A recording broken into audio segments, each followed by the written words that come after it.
Hello Metro Friend, saya Dr. Ade Afirsa, spesialis penyakit paru di Rumah Sakit MMC.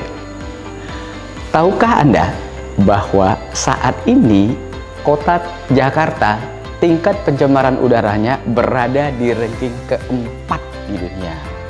Nah, pada saat ini kita mencoba membahas masalah pencemaran udara ini. Oke? Anda siap? Jadi, kalau kita berbicara masalah pencemaran udara, kita harus tahu apa sih maksudnya pencemaran udara itu. Pencemaran udara itu adalah terdapatnya bahan-bahan, substansi, partikel-partikel di udara kita ini, di lingkungan kita ini, yang bisa menimbulkan atau mengganggu kesehatan kita. Itu yang disebut dengan pencemaran udara.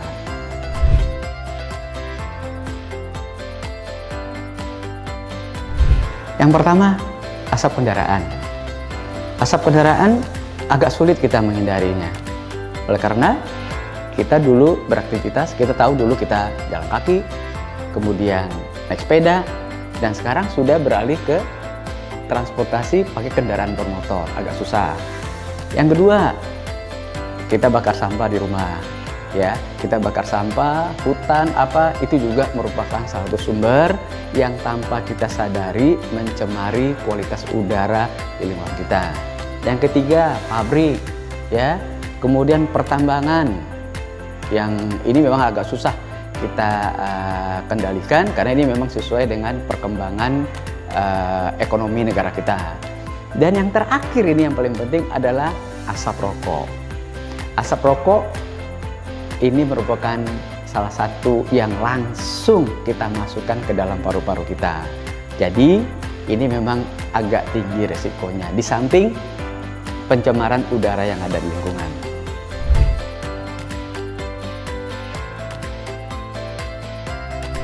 Dua hal penting, Metro Friend, yang akan terjadi pada paru-paru kita. Pertama, elastisitas paru-paru kita akan menurun. Itu satu. Nah, kalau elastisitas paru-paru menurun, jadi kita bernapas jadinya tidak longgar, ya. Nah, itu satu. Yang kedua, diameter saluran napas kita, ya, itu akan mengecil. Jadi kalau diameter saluran napas mengecil, aliran udara di saluran napas juga menjadi terhambat. Dua hal ini itu pasti terjadi pada paru kita kalau kita tetap berada di lingkungan pencemaran udara yang sudah tidak bagus lagi.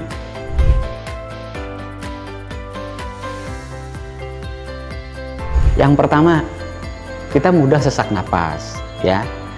Jadi kalau kita aktivitas sedikit sesak, jalan dikit sesak, itu akan terjadi. Yang pertama. Yang kedua, itu dada kita terasa berat. Oleh karena memang elastisitas paru-paru kita sudah menurun. Jadi kembang kempis paru-paru kita itu akan terasa banget. Jadi kita tidak nyaman rasanya kalau kita bernapas. Yang ketiga, kita muncul batuk. Batuk, hilang, timbul, tidak selesai.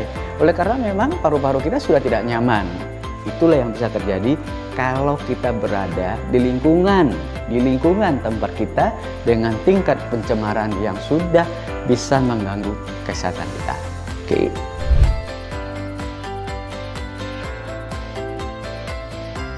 Ada beberapa hal. Yang pertama, kita biasakan pakai masker, ya. Jadi dengan pakai masker mungkin tidak 100% kita bisa menghindari pencemaran udara yang ada di luar kita. Tapi minimal dia bisa melakukan proteksi. Kenapa? Karena udara yang masuk ke dalam paru-paru kita adalah melewati hidung dan mulut kita. Jadi kalau kita pakai masker itu minimal sudah bisa menghambat udara-udara yang kurang bagus, yang sudah tercemar, bisa masuk ke paru-paru kita. Satu.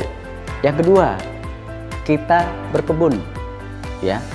Kalau rumah kita memungkinkan kita untuk berkebun, boleh kita bercocok tanam kembang yang banyak hijau daunnya, itu akan membuat rumah kita akan lebih bersih dan lebih fresh, lebih segar. Yang ketiga, kita berolahraga. Berolahraga, kenapa kita olahraga? Tujuannya apa? Kita berolahraga supaya paru-paru kita itu menjadi lebih kuat. Walaupun kita tercemar, walaupun kita terhirup udara dengan kualitas yang tidak bagus, dengan adanya pertahanan di paru-paru kita masih bisa survive, kita masih bisa melawan hal itu. Yang keempat, kalau memungkinkan, kita bisa pindah atau kita ke cari tempat yang lebih bagus kualitas udaranya.